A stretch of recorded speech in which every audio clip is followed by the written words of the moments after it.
So, Iran, you think you know it, deserts, history, complicated politics, sure all that, but there's more, stuff hidden, literally. I'm talking about entire cities, underground, not your average basement conversion, mind you.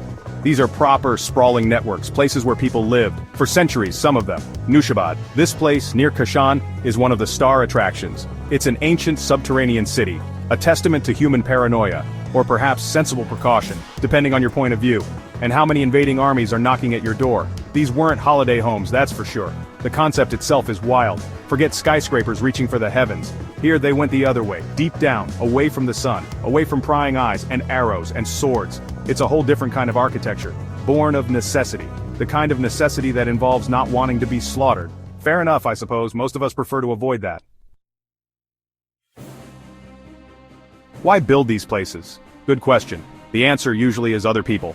Unpleasant people. The kind who arrive with pointy things, and a desire to take your stuff, or your life, or both.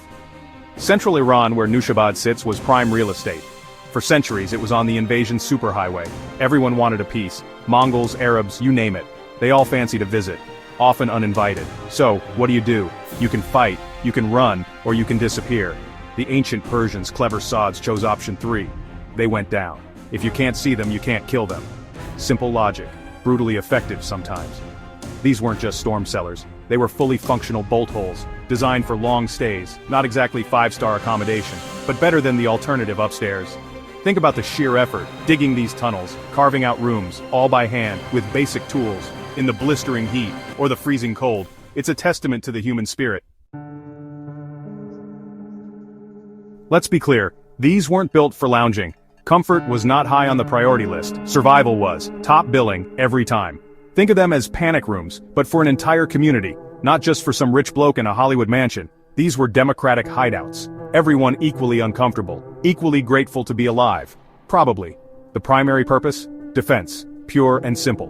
When the alarm sounded, a watcher spotting dust on the horizon, it was time to vanish. Down the nearest well-hidden entrance, into the cool, dark earth, leaving the invaders upstairs. Confused, annoyed, and hopefully moving on to easier targets. It was a strategy of evasion, of patience, outlasting the storm below ground. The design reflects this. Narrow passages, tight corners, easy to defend, hard for an armored attacker to navigate, dead ends to confuse intruders, traps for the unwary. These weren't just tunnels, they were defensive systems, cleverly thought out. Every twist, every turn had a purpose, to protect the inhabitants, to give them a fighting chance, or at least a hiding chance. Nushabad, the city of cold, tasty water. Ironic given its main feature as being a sweltering, dusty hole in the ground, or a cool escape, depending on the season. It's a multi-level maze. 3 stories deep in places. Not stories with balconies and nice views, stories of compacted earth, and a distinct lack of sunshine. Think of an ant colony, but for people. Slightly less organized, perhaps. The entrances were cunning, hidden in plain sight, inside a regular house or a mosque or even a well. You'd walk past them 1,000 times, never knowing what lay beneath. Until someone, probably an old bloke with a twinkle in his eye, showed you. Then down you go into another world, a world of flickering lamplight and the smell of damp earth and history. Inside, it's a network, passages connecting chambers, some small for families, others larger for storage or meetings, or perhaps a clandestine game of backgammon, who knows? Air shafts, cleverly disguised, provided ventilation, of a sort. Probably still smelled a bit ripe down there, especially with a few hundred nervous neighbors. But air is air when you need it. It's not just one tunnel, it's a complex. The architecture, if you can call it that, is fascinating. Not in a look at the pretty Corinthian columns way, more in a how the heck did they do that, and well, why? The answer to why is usually screamingly obvious. The how is where the real genius lies, or maybe it's just sheer bloody-minded persistence. It's a fine line, really. Take the tunnels, for example. Often just tall enough for a person to stoop. Not exactly comfortable for invaders in armor. Smart, right? And then there are the famous fat man stuck in the hole sections. Passages deliberately made so tight that only one person could squeeze through slowly, making them an easy target for a defender with a pointy stick, or, a stern look. You get the picture. Not exactly a welcoming design. Then there are the rooms, carved out of the surprisingly soft workable earth, but stable enough not to collapse. Usually. They weren't palaces, just spaces. To sleep, to eat, to wait. Some had niches carved into the walls for lamps or meager possessions.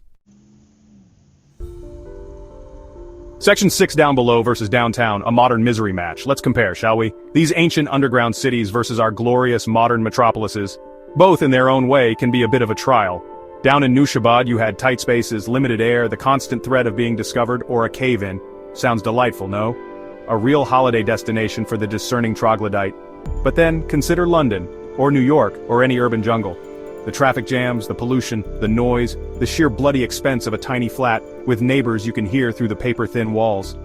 Suddenly, a quiet, dark hole in the ground doesn't sound so bad. At least the commute was short. Just a crawl to the communal chamber, no Northern Line delays. Air quality, probably a toss-up.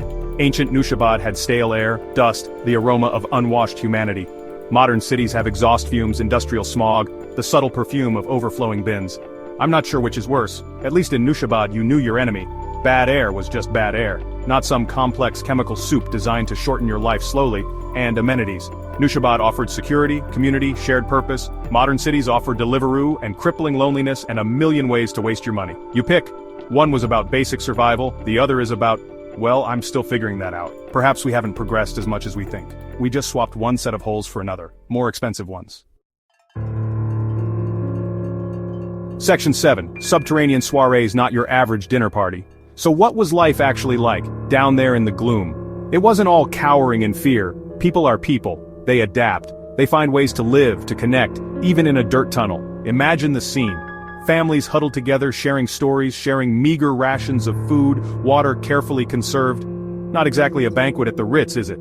Food storage was key. Grain, dried fruit, water, all stashed away in special chambers, enough to last weeks, months even, because you never knew how long the unwelcome guests upstairs would stick around. It required planning, discipline, no nipping out for a kebab if you ran short.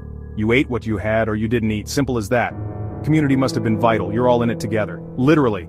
Relying on each other for support, for defense, for sanity. Squabbles must have happened. I mean, who gets the last olive? But overall cooperation was the name of the game. Your neighbor wasn't just the bloke next door. Section 8. Found again, from hidey hole to hotspot. For centuries, many of these cities lay forgotten, or at least their full extent wasn't appreciated. Nushabad itself was rediscovered almost by accident. Some bloke digging a well or a canal. Suddenly, thwack, his shovel hit something hollow. Oops, he's found an ancient Airbnb. Or more accurately, an ancient oh bugger, run, B&B. The rediscovery is a story in itself. Imagine the surprise. Peeling back the layers of time, uncovering these hidden worlds. Archaeologists, bless their dusty socks, get very excited about this sort of thing, and rightly so. It's a direct link to the past, to a way of life almost unimaginable today. Unless you've been on a packed tube train at rush hour. Then maybe you get a slight inkling. Now of course they're tourist attractions. The irony is delicious. Places designed to hide people from the outside world now draw people from all over it. Come see how miserable life used to be, marvel at the ingenuity born of terror. It's a strange kind of pilgrimage. We flock to these sites of ancient suffering, perhaps to remind ourselves that our own lives, however annoying, aren't usually that bad. Preserving them is a challenge. These aren't stone castles built to last. Section 9. Pack your shovel. Why you should go underground, figuratively. So, is it worth it? Dragging yourself to central Iran, to crawl through dark, dusty tunnels. Yes, absolutely. Because places like Nushabad matter.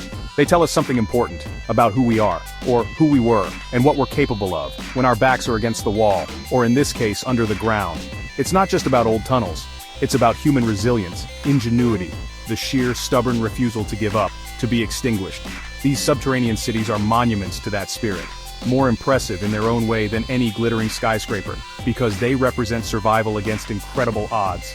That's a story worth hearing, worth seeing. You won't find fine dining down there, no artisanal coffee shops, thank God. What you will find is a sense of perspective, a connection to a deeper, rawer history. It's humbling and a bit awe-inspiring. To walk where people once hid for their lives, to touch the walls they carved, to breathe the air they breathed, well, hopefully, slightly fresher air. So, if you're tired of the usual tourist traps,